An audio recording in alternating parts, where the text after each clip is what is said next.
Okay. இந்த வீடியோல நம்ம வந்து ஃபண்டமெண்டல் ரைட் ஆர்டிகிள் 15 பார்க்கலாம். ஓகேவா? சரி. ஆர்டிகிள் 15 என்ன சொல்லுது? இதுல மொத்தம் ஒரு 6 கிளாஸ் இருக்கு. சரிங்களா? மொத்தமா 6 கிளாஸ் இருக்கு. இது வந்து ஒன்லி ஃபார் இந்தியன் சிட்டிசன்ஸ்.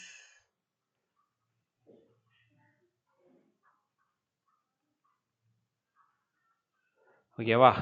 நம்ம பார்த்தோம் இல்லையா? ஒரு சில ஆர்டிகல்ஸ்லாம் வந்து இந்தியன் சிட்டிசன்ஷிப்லயே பார்த்தோம். ஒரு சில ஆர்டிகல்ஸ்லாம் என்னது? இந்தியன் சிட்டிசன்ஸ்க்கு மட்டும்தான். என்னென்னது? 15, 16, 19, 29, 30.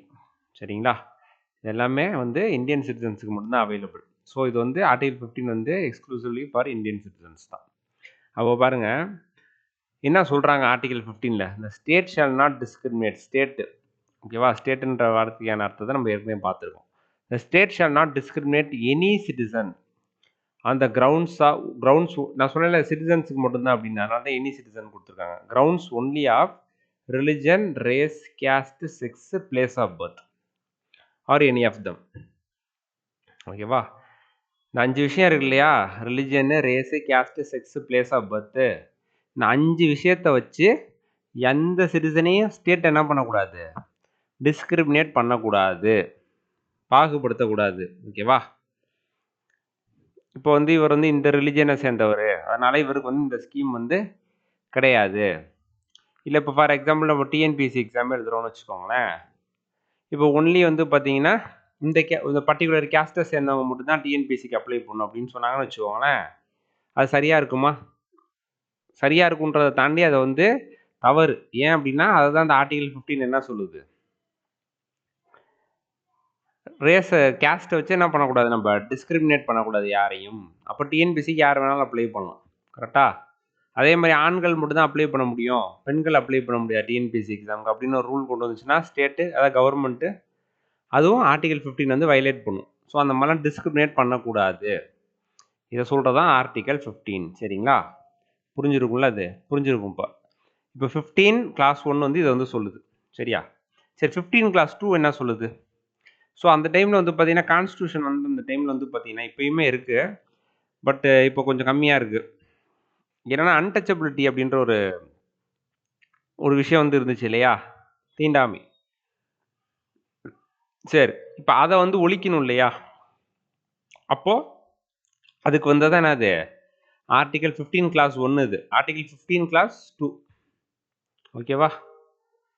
சரி, ஆர்டிகல் 15 கிளாஸ் 2 என்ன சொல்லுது? No citizen on the grounds of only religion, race, caste, sex, place of birth or any of தம்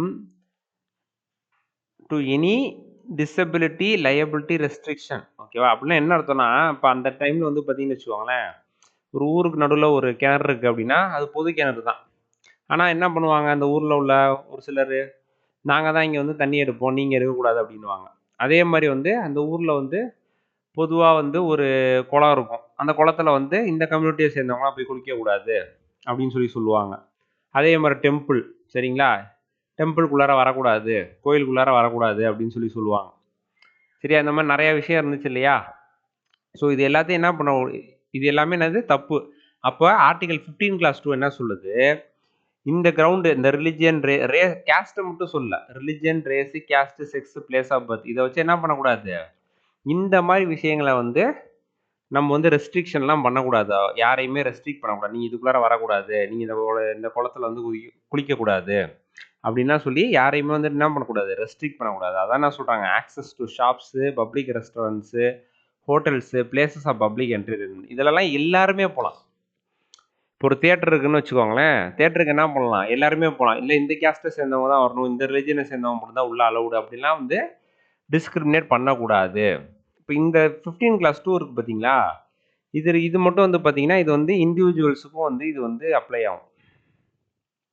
முன்னாடி பார்த்தோம்ல, ஸ்டேட்டுக்கு மட்டும் தான் அப்ளை ஆகும் எல்லாமே அப்படின்னு சொல்லி பார்த்தோம் இல்லையா? இந்த ஒரு கிளாஸ் மட்டும் என்ன, இண்டிவிஜுவல்ஸ்க்கு அப்ளை ஆகும். இண்டிவிஜுவல்ஸ்க்கு அப்ளை ஆகும்னா, இப்போ நம்ம யாரையாவது அந்த மாதிரி இல்லை நீங்கள் இதை யூஸ் பண்ணக்கூடாது அப்படிலாம் நம்ம சொல்கிறோம் அப்படின்னா நம்மளுக்கு அகேன்ஸ்டானது கோர்ட்டில் அவங்க போய் ஆக்ஷன் எடுக்கலாம். ஓகேவா? இது மட்டும் இண்டிவிஜுவல்ஸுக்கும் வந்து அப்ளை ஆகும், ஸ்டேட்டுக்கு மட்டும் கிடையாது. இது இந்த கிளாஸ் 15 கிளாஸ் 2. இப்போ 15 கிளாஸ் 1னா ஸ்டேட்டுக்கு மட்டும்தான். ஓகேவா? அதே பாருங்க, use of wells, tanks, bathing ghats, public resort, ஓகேவா? எல்லாமே என்ன பண்ணும், எல்லாத்துக்குமே பொது தான். யாரும் வந்து நீ வந்து இதுக்குள்ளார வர முடியாது, அதுக்குள்ளார போகக்கூடாது அப்படிலாம் வந்து சொல்லக்கூடாது. ஓகேவா? இதான் வந்து ஆர்டிகல் 15 கிளாஸ் 2ங்க. ஓகேவா? சரி, இப்போ இதில் உள்ள எக்ஸப்ஷன்ஸ் வந்து பார்ப்போம். இப்போ நம்ம சொன்னால இதுவும் வந்து அப்சல்யூட் கிடையாது. இந்த ஆர்டிகல் என்னது, ஆர்டிகல் 15 என்னது, நாட் அப்சல்யூட். நம்ம இந்த அப்சல்யூட்ன்ற கான்செப்டை போன ஆர்டிகல்லே பார்த்தோம் இல்லையா? அப்படின்னா என்னது, இதுக்கு வந்து விதிவிலக்கு இருக்கும், எக்ஸப்ஷன்ஸ் வந்து இருக்கும். எக்ஸப்ஷன்ஸ் இருக்கும், இதை நம்ம அப்படியே ஃபாலோ பண்ண முடியாது. அப்போ என்ன எக்ஸப்ஷன்? ஃபஸ்ட்டு என்ன சொன்னாங்க, டிஸ்கிரிமினேட் பண்ணக்கூடாது. எதை வச்சு டிஸ்கிரிமினேட் பண்ணக்கூடாது, செக்ஸை வச்சு டிஸ்கிரிமினேட் பண்ணக்கூடாது அப்படின்னு சொன்னாங்க இல்லையா? ஆனால் இங்கே பாருங்கள் 15 கிளாஸ் 3 என்ன சொல்லுது, ஆர்டிகல் 15 கிளாஸ் 3 இதெல்லாம் வந்து எக்ஸப்ஷன்ஸில் வரும். இனிமேல் நம்ம பார்க்க போகிறதெல்லாம் என்னது, எக்ஸப்ஷன்ஸ். ஓகேவா? சரி, 15 கிளாஸ் 3ல என்ன சொல்கிறாங்க பாருங்கள், nothing in this article shall prevent state from making any special provision for women and children. ஓகேவா? அப்போ விமனுக்கு வந்து பார்த்தீங்கன்னு வச்சுக்கோங்களேன், ஒரு எக்ஸாம்பிளுக்கு சொல்லணும்னா விமனுக்கு வந்து உள்ளாட்சி தேர்தல் இருக்குல்ல, உள்ளாட்சி தேர்தல் லோக்கல் பாடி எலெக்ஷன், அதில் வந்து 33% ரிசர்வேஷன் இருக்குது. நம்ம தமிழ்நாட்டிலலாம் 50%, ஒரு சில ஸ்டேட்லாம் 50% வச்சுருக்காங்க. ஆனால் வந்து சென்ட்ரல் கவர்மெண்ட் சொன்னதுன்னா 33% மினிமம் இருக்கணும் அப்படின்னு சொல்லி சொன்னாங்க. அவங்களுக்கு வந்து சீட் வந்து ஒதுக்கணும் லோக்கல் பாடி எலெக்ஷனில், அதாவது உள்ளாட்சி தேர்தலில் அப்படின்னு. நம்ம தமிழ்நாடுலாம் 50% இருக்குது, சீட்டு ஒதுக்கியிருக்காங்க, பாதிக்கு பாதி விமனுக்கு. அப்போ இந்த இடத்துல போயிட்டு நம்ம என்ன பண்ணக்கூடாது, எனக்கு ஆர்டிகல் 15 கிளாஸ் 1 வந்து டிஸ்கிரிமினேட் பண்ணக்கூடாதுன்னு சொல்லியிருக்கு, அந்த பேசிஸ் ஆஃப் செக்ஸு, அப்போ பெண்களுக்கு மட்டும் ஏன் அதை கொடுத்துருக்கீங்க அப்படின்னு சொல்லி சொல்ல முடியாது, ஏன்னா இது எக்ஸப்ஷன். ஓகேவா? புரியுதா உங்களுக்கு? இது வந்து இந்த எக்ஸப்ஷன்ஸு இந்த ஆர்டிக்கல்லே கொடுத்துட்டாங்க.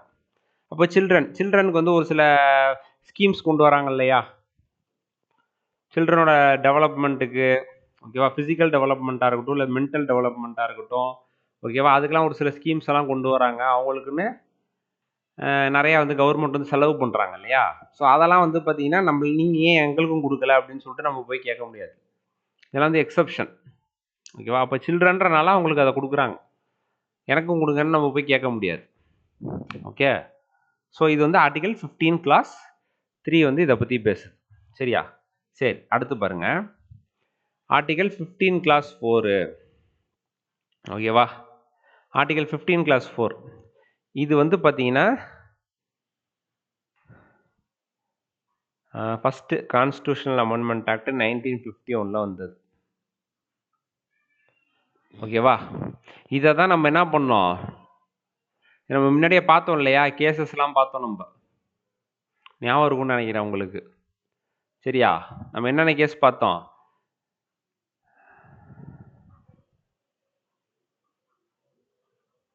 செண்பகம் துரைராஜன், ஓகேவா, சம்பக் துரைராஜன் சொல்லுவாங்க. ஓகேவா? Versus state of Madras. என்ன கேஸ் இது, திருப்பி இங்கே சொல்லணுமா நான், சரி சொல்கிறேன். ஓகே, இப்போ வந்து 1951 ஒரு கேஸ் வந்துச்சுன்னு சொன்னேன் இல்லையா, Shenbagam Dorairajan versus state of Madras. அது எதுக்காண்டி வந்துச்சு, ரிசர்வேஷன் இருந்துச்சு. ஓகேவா? எந்த இதில் ரிசர்வேஷன் வந்து மெட்ராஸ் கவர்மெண்ட் வந்து கொடுத்துருந்தாங்க, இதுக்கு எஜுகேஷனல் இன்ஸ்டிடியூஷனில்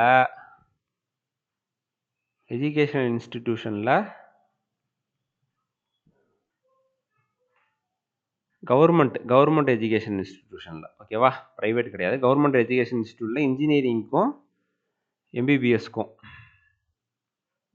சீட்டுக்கும் கொடுத்துருந்தாங்க. ஸோ அப்போ இது வந்து என்னது, ஆர்டிகல் 15 கிளாஸ் 1 படி என்ன பண்ணுறாங்க, யாருக்கு கொடுத்துருந்தாங்க, எஸ்சி எஸ்டி கொடுத்துருந்தாங்க. ரிசர்வேஷன் யாருக்கு கொடுத்துருந்தாங்க, எஸ்சி எஸ்டி. அப்போ கேஸ்ட் பேஸ்டாக என்ன பண்ணுறாங்க, எங்களை வந்து டிஸ்கிரிமினேட் பண்ணக்கூடாது இல்லையா. 15 கிளாஸ் 1 படி என்னது, அப்போதைக்கு இந்த 15 கிளாஸ் 4 வந்து இல்லை. இது வந்து ஃபஸ்ட்டு கான்ஸ்டியூஷனல் அமெண்ட்மெண்ட் ஆக்ட் 1951 தான் இந்த புதுசாக அந்த கிளாஸே வந்து கொண்டு வராங்க.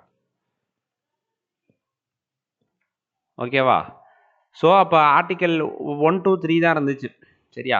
அப்போது கேஸ்ட் படி என்ன பண்ணக்கூடாது, டிஸ்கிரிமினேட் பண்ணக்கூடாது. அப்போ நீங்கள் எப்படி ரிசர்வேஷன் கொடுத்தீங்க அப்படின்னு சொல்லி கேஸ் போட்டாங்க.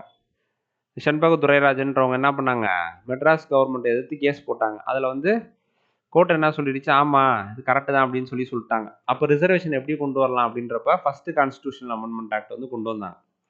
கான்ஸ்டியூஷன் ஆர்டிகல் 15 வந்து திருத்தினாங்க பார்லிமெண்ட். ஓகேவா? அப்போ வந்தது தான் இந்த கிளாஸ் 4. என்ன சொன்னாங்க, nothing in this article. In this ஆர்டிகல்னா ஆர்டிகல் 15. ஓகேவா? This article shall prevent the state from making any special provision for the advancement of socially and educationally backward classes of citizens for the scheduled caste and scheduled tribes. அப்போ நாங்கள் schedule caste schedule ட்ரைபுக்கு வந்து socially and educationally backward இருக்காங்க இல்லையா, அவங்களுக்கு நாங்கள் வந்து ஏதாவது ஒரு திட்டம் கொண்டு வரோம் அப்படின்னா அதை வந்து இந்த ஆர்டிக்கல் வந்து ப்ரிவென்ட் பண்ண முடியாது. ஆர்டிகல் 15 படி அது வயலேட் ஆகுதுன்னு சொல்லி யார் வந்து கோர்ட்டுக்கு போய் கேஸ் போட முடியாது அப்படின்னு சொல்லி இந்த இந்த இந்த 15 clause 4 வந்து அப்போ தான் உள்ளே கொண்டு வந்தாங்க. ஓகேவா? அதை ஃபஸ்ட்டு கான்ஸ்டியூஷன் அமெண்ட்மெண்ட் ஆக்டில் தான் இது வந்து உள்ளே வந்துச்சு. இது 15 clause 4. ஓகேவா? இப்போ உங்களுக்கு புரியுதா அது? அப்போ இந்த ரிசர்வேஷனை வந்து உள்ளே வந்து கொண்டு வந்தாங்க. சரியா?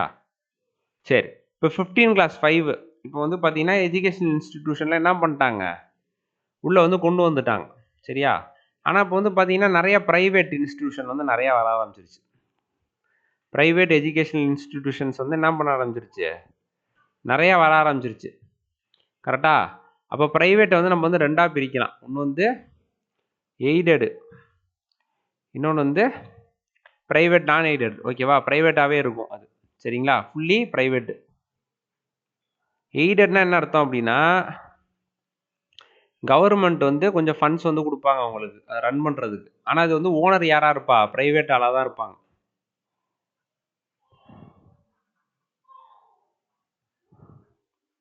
சரிங்களா? அப்போ இந்த மாதிரி இன்ஸ்டிடியூஷன் வந்து நிறையா வர ஆரம்பிச்சிருச்சு. அப்போ இதுலேயும் அதுக்கு முன்னாடி கவர்மெண்ட் இன்ஸ்டிடியூஷன் வந்து கொடுத்துருந்தாங்க. அப்போ இந்த மாதிரி இன்ஸ்டிடியூஷன்லேயும் வந்து என்ன பண்ணுவோம், ரிசர்வேஷன் வந்து எக்ஸ்டெண்ட் பண்ணணும். அதாவது ப்ரைவேட் இன்ஸ்டிடியூஷன்ஸ்லேயும் வந்து என்னது ரிசர்வேஷன் வந்து கொடுக்கணும் அப்படின்னு சொல்லி. எதுக்கு? காலேஜ் சீட் இருக்குது பார்த்தீங்களா, அதுக்கு. ஓகேவா? எஜுகேஷனல் இன்ஸ்டிடியூஷனில் கொடுக்கணும் அப்படின்னு சொல்லி கொண்டு வந்தது தான் ஆர்டிக்கல் 5. இது ஆர்டிகல் 15 clause 5. ஓகேவா? இது எதில் கொண்டு வராங்க பாருங்கள், 93rd அமெண்ட்மெண்ட் ஆக்ட் 2005. சரியா?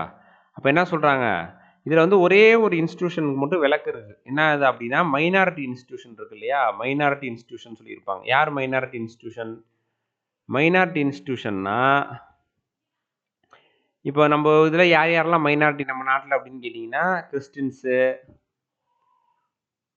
முஸ்லிம்ஸு, சீக்ஸு, அப்புறம் புத்திஸ்ட்டு, இது மாதிரி இவங்க எல்லாமே வந்து மைனாரிட்டிஸ். அப்போ இவங்க தனியாக வந்து ஸ்கூல்ஸு காலேஜஸ்லாம் வச்சுருப்பாங்க இல்லையா, ஓகேவா? காலேஜெல்லாம் வச்சுருப்பாங்க இல்லையா, அந்த இன்ஸ்டிடியூஷனில் இந்த ரிசர்வேஷன் வந்து கிடையாது. இதுக்கு மட்டும் என்னது, மைனாரிட்டி இன்ஸ்டிடியூஷனுக்கு மட்டும் இந்த ரிசர்வேஷன் வந்து அப்ளை ஆகாது. எஸ்சி எஸ்டி கொடுத்துருக்காங்க இல்லையா ரிசர்வேஷனு, மைனாரிட்டி இன்ஸ்டிடியூஷனுக்கு மட்டும் அது அப்ளை ஆகாது. ஓகேவா? புரியுதா நான் உங்களுக்கு சொல்கிறது? Okay. So nothing in this article shall prevent the state from making any special provision for the advancement of socially and educationally backward of scheduled caste or scheduled tribes. Okay, in admission to educational institution including private educational institution. Already government education institutionல இந்த இதிலே கொண்டு வந்துட்டாங்க. ஓகேவா? இதில் என்ன பண்ணுறாங்க, class 5 கொண்டு வந்து அது ப்ரைவேட்டுக்கும் என்ன பண்ணுறாங்க, ப்ரைவேட் எஜுகேஷன் இன்ஸ்டிடியூஷன்லேயும் ரிசர்வேஷன் இருக்குது அட்மிஷனுக்கு அப்படின்னு சொல்லி கொண்டு வந்தால் தான் இது. Whether aided or unaided by the state. நான் சொன்னேன் இல்லையா, ப்ரைவேட்னா என்னது, ரெண்டு இருக்கும். ஒன்று எய்டரும் இன்னொன்று அன்எய்டட். எய்டட்னா என்னது, கவர்மெண்ட்டோட ஃபண்டிங் அவங்களுக்கு வந்து போகும் கொஞ்சம். ஓகேவா? சரி, அப்போ அன்எய்டடாக இருந்தாலும் எய்டடாக இருந்தாலும் அதில் வந்து ரிசர்வேஷன் வந்து கொடுத்து தான் ஆகணும். Other than minority education institution. இதில் வந்து மைனாரிட்டி எஜுகேஷன் இன்ஸ்டிடியூஷன் மட்டும் இது கீழே வராது. அதாவது இங்கே மட்டும் ரிசர்வேஷன் வந்து நோ ரிசர்வேஷன். ஓகே, இதுதாங்க. இதுக்கப்புறம் என்ன பண்ணாங்கன்னா, ஓபிசிக்கும் வந்து ரிசர்வேஷன் கொடுத்தாங்க. எவ்வளோ கொடுத்தாங்கன்னா 27%. ஓகேவா? எஸ்சி எஸ்டின்னு இதில் போட்டிருக்கு இல்லையா, அதில் அதுக்கப்புறம் ஓபிசிக்கு இதில் என்னன்னா சென்ட்ரல் கவர்மெண்ட் இன்ஸ்டிடியூஷன்ஸ் இருக்கும்ல. ஃபார் எக்ஸாம்பிள் வந்து ஐஐடி, ஐஐஎம்மு இதெல்லாம் இருக்கும்ல, Indian Institute of Technology, Indian Institute of Management, நம்மளுக்கு தெரியும் எல்லா ஊர்லேயும் இருக்கும். எல்லா ஊர்லேயும்னா எல்லா ஸ்டேட்லேயும் இருக்கும். சரிங்களா? ஸோ இதுலலாம் என்ன பண்ணாங்க, ஓபிசிக்கு என்ன பண்ணாங்க, இதை யூஸ் பண்ணி ரிசர்வேஷன் வந்து கொடுத்தாங்க. ஆனால் அந்த ஓபிசிக்கு கொடுக்கும்போது என்ன சொல்லிட்டாங்க அப்படின்னா, கோர்ட் என்ன சொல்லிட்டாங்கன்னா 2008ல் கோர்ட் என்ன சொன்னாங்க அப்படின்னா, ஓபிசியில் வந்து பார்த்தீங்கன்னா க்ரீமி லேயருக்கு வந்து கொடுக்கக்கூடாது. க்ரீமி லேயருக்கு வந்து கொடுக்கக்கூடாது, நான் க்ரீமி லேயருக்கு தான் கொடுக்கணும் இந்த ரிசர்வேஷனை. சரிங்களா? இப்போ நம்ம பார்க்குறது ஃபுல்லாகவே எஜுகேஷன் இன்ஸ்டிடியூஷனில் அட்மிஷனுக்கான ரிசர்வேஷன் தான் நம்ம பார்த்துக்கிட்டு இருக்கோம். இதை ஜாப் கூட நீங்கள் வந்து கன்ஃபியூஸ் பண்ணிக்கூடாது. அது அடுத்த ஆர்டிகல் 16 அதை பற்றி பார்ப்போம். சரிங்களா? இப்போதைக்கு ஜாபை மறந்துடுங்க. எஜுகேஷன் இன்ஸ்டிடியூஷனில் ரிசர்வேஷன் அட்மிஷனுக்கு. சரிங்களா? சரி, இப்போது க்ரீமி லேயர்னா என்ன, நான் க்ரீமி லேயர்னா என்ன? க்ரீமி லேயர்னா ஓபிசிலே கொஞ்சம் மேல் தட்டில் இருப்பாங்கல்ல, கொஞ்சம் நல்லா கொஞ்சம் எக்கனாமிக்கலாக எஜுகேஷ்னலாக நல்லா இருப்பாங்க. ஸோ சோஷியலி நல்லா இருப்பாங்க. யாரெல்லாம் வந்து க்ரீமி லேயரில் வருவா அப்படின்னு கேட்டிங்கன்னா,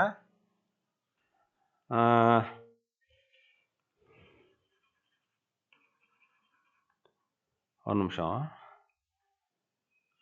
ஓகே, யாரெல்லாம் வந்து க்ரீமி லேயரில் வருவா அப்படின்னு பார்த்தீங்கன்னா, க்ரீமி லேயர் ஓபிசியில் க்ரீமி லேயரில் யாரெல்லாம் வருவா, இவங்கெல்லாம் க்ரீமி லேயரில் வந்துடுவாங்க. இவங்களுக்குலாம் ரிசர்வேஷன், நோ ரிசர்வேஷன். ஓகேவா? நான் க்ரீமி லேயருக்கு மட்டும்தான் ஓபிசியில் ரிசர்வேஷன்.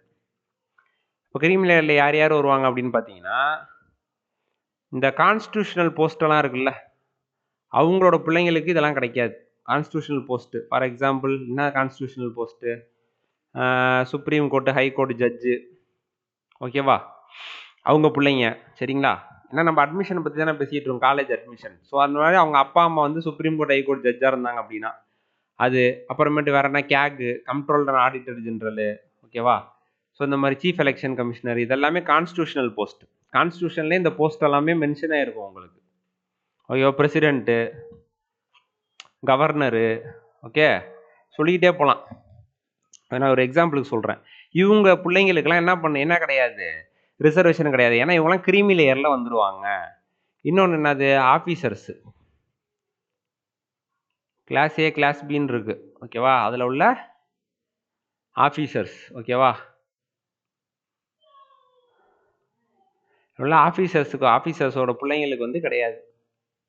ஓகே, அடுத்தது வேறு யாருக்கு கிடையாது, ப்ரொஃபஷன் வந்து பார்த்திங்கன்னா டாக்டர்ஸாக இருப்பாங்க, இன்ஜினியர்ஸாக இருப்பாங்க. அவங்க அப்பா அம்மா சொல்கிறேன், டாக்டர்ஸ், இன்ஜினியர்ஸு, இவங்க பசங்களுக்கெல்லாம் வந்து கிடையாது. ப்ரொஃபஷனாகவே செய்யணும். இந்த இன்ஜினியர்னால் நீங்கள் வந்து இப்போ இன்ஜினியர் இப்போ நிறைய பேர் இருக்காங்க. ஓகே, நீங்கள் பேரண்ட்ஸு அந்த ஆங்கிளில் யோசிங்க. சரியா? நீங்கள் இன்ஜினியர்னோட இன்ஜினியரிங் படித்தவங்கன்னு நினச்சக்கூடாது. இன்ஜினியரிங் வேலையை வந்து ப்ரொஃபஷனலாக அவங்க எடுத்து ஒரு பெரிய கம்பெனி அந்த மாதிரி வச்சு செய்யணும். அந்த மாதிரி இருக்கவங்கள சொல்கிறேன். ஓகே, அப்புறமேட்டு அக்ரிகல்ச்சரல் லேண்ட் வந்து ஒரு ஸ்பெசிஃபிக் லெவலுக்கு மேலே வச்சுருந்தா கிடையாது. சும்மா சின்ன சின்ன லேண்ட்லாம் வச்சுருந்தா ஒன்றும் பிரச்சனை இல்லை. இப்போ அவங்க பாட்டுக்கு ஒரு 100 ஏக்கர் 150 ஏக்கர்னு வச்சுருக்காங்கன்னு வச்சுக்கோங்களேன், அதுக்கு ஒரு சீலிங் லிமிட் இருக்குது. ஓகேவா? அது வந்து மாறும். ஸோ அது வந்து பார்த்திங்கன்னா அவங்களுக்கு வந்து கிடையாது. ஓகேவா? அப்புறமேட்டு என்னது, ஃபேமிலி இன்கம், பேரண்ட்ஸோட இன்கம் வந்து பார்த்திங்கன்னா 8 lakhs, ஒரு வருஷத்துக்கு 8 lakhsக்கு மேலே இன்கம் வந்து இருக்கக்கூடாது. ஸோ இந்த மாதிரி ஒரு சில கண்டிஷன்லாம் வச்சுருக்காங்க.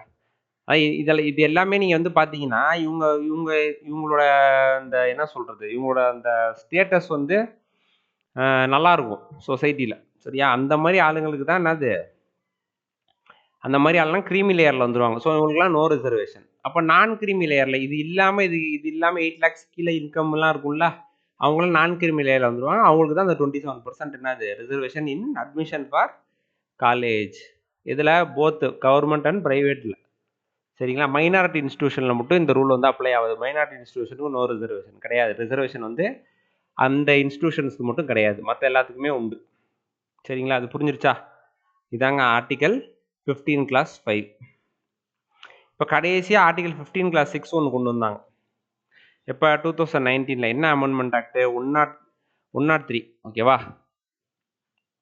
103 அமெண்ட்மெண்ட் ஆக்டில் என்ன பண்ணாங்க, 15 class 6 வந்து கொண்டு வந்தாங்க. இதில் என்ன சொன்னாங்க, 10% reservation to economically weaker section. இதுக்கு முன்னாடி வரைக்கும் இந்த எக்கனாமிக்கலின்ற வார்த்தையே இருக்காது. இது பார்த்தீங்கன்னா socially and educationally backward class தான்.